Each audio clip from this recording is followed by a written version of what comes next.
మీరు ఎప్పుడైనా గమనించారో లేదో, ఒక్క శివలింగానికే ఒక ప్రత్యేకమైన గుర్తు ఒకటి ఉంటుంది. మీరు ఎప్పుడైనా చూడండి, అన్ని శివలింగాల మీద ఉండదు అలాగా. మీరు కొన్ని కొన్ని శివాలయాల్లోకి వెళ్ళినప్పుడు శివలింగం దగ్గరికి వెళితే దాని మీద కొన్ని గీతలు ఉంటాయి ఇలాగా. అది ఏమిటో తెలుసా గీత? అలా గీత ఎందుకు ఉంటుందో తెలుసా ఎవరికైనా? అలా గీత ఉంటే దాన్ని బ్రహ్మసూత్రము అని పిలుస్తారు. అలా గీత ఉంది అంటే నీ అదృష్టం పండి నువ్వు అక్కడికి వెళ్ళావని గుర్తు.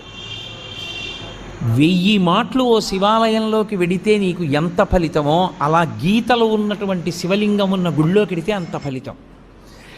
విశేషమైన ఆరాధనీయము అని గుర్తు. అలాంటి శివలింగం ఉన్న గుడిలోకి వెడితే తప్పకుండా మీరు మీ ద్రవ్యాన్నో, మీ బలాన్నో, మీ సంపత్తినో, మీ పాటనో, మీ పద్యాన్నో, మీ కష్టాన్నో అక్కడ వినియోగించాలి. శివలింగం మీద